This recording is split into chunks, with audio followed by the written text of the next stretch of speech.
Oak trees are brilliant pioneer trees. They're one of the first trees to arrive in a new woodland, and they seed themselves really, really easily into like shrub trees and thorn bushes, and along with silver birch, they're one of the first big trees to arrive.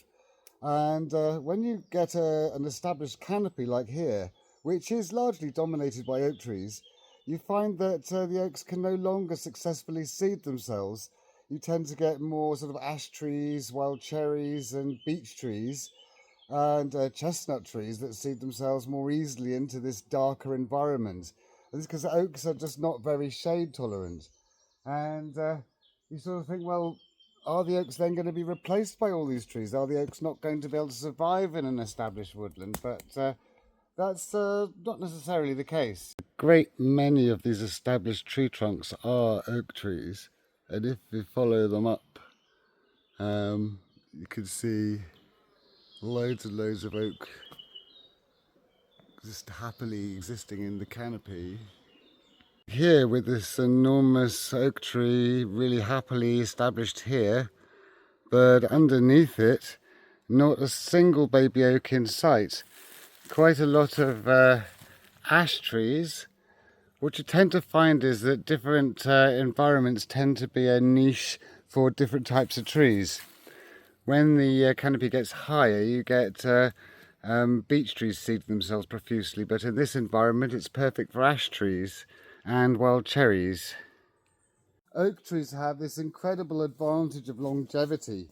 They can sit there occupying a huge patch of canopy, and even though the conditions aren't right for them to seed themselves, eventually one of these other trees will finish its life and fall over, and then there'll be a space or a forest fire or whatever, and it's then and really only then that they'll be able to seed themselves successfully into the woods. But if you think an oak tree can live for more than 1,000 years, they typically live for many hundreds of years, so they have that really big advantage of this incredibly long life, and that's why they're such a successful tree. This one, it's got to be more than 100 years.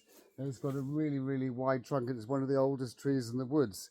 Oak trees can also get very, very wide with these big side branches just growing out in all directions, occupying huge areas of canopy.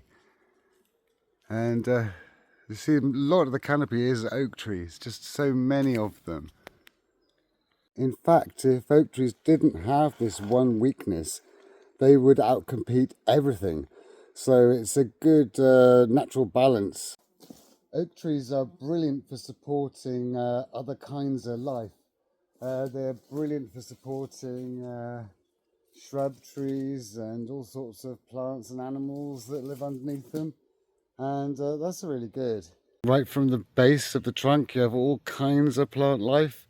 There's moss and ferns growing up the tree. There's like a pennywort growing there. You often get different plants growing in the moss. And then you have quite a bit of dead wood, and you've also got little holes and cavities in the trees and loads of different places that can support wildlife. Oak trees normally always have ivies that are the same age as them, just growing up them and providing their own like habitats as well.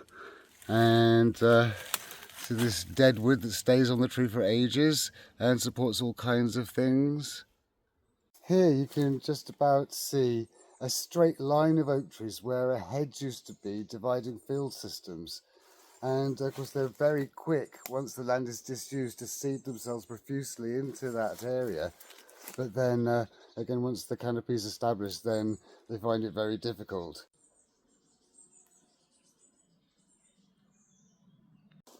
Here's a good example of no oaks on the forest floor. There's just tons and tons of ash trees. All over this part of the woods, there's loads and loads of baby ash trees because the conditions are perfect for ash trees at this moment in the forest with a kind of newly formed canopy, maybe 30, 40, 50 feet high. As the canopy gets higher, then it'll be perfect for beech trees.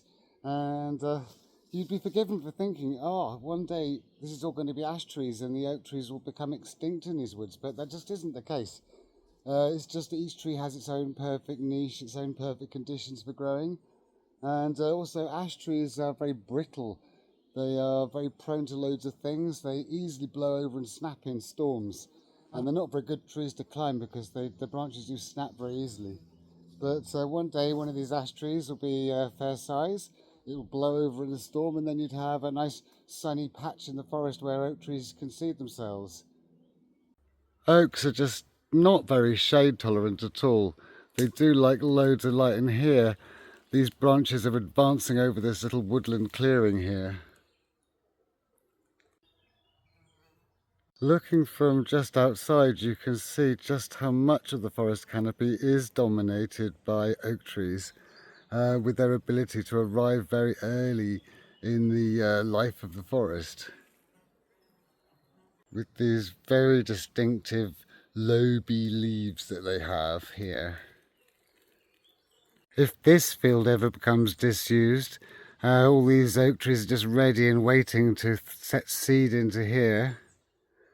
Can stretch their branches so far over as to form a canopy over bits of land which aren't technically woodland. But see, all this corner of this field is completely covered in canopy, which here mostly consists of oak and hazel. And along the original line of the hedges you have masses of these big oak trees. So native trees and woodland finds its own way of getting a good natural balance, and if this didn't happen, oak trees would be way more plentiful and there'd be too many oak trees. But it does look a bit disheartening when you just see no oak trees on the forest floor, and you think, well, what's going to happen to them? Are they going to die out? But no, they won't. So I think that describes that. I hope you liked today's video.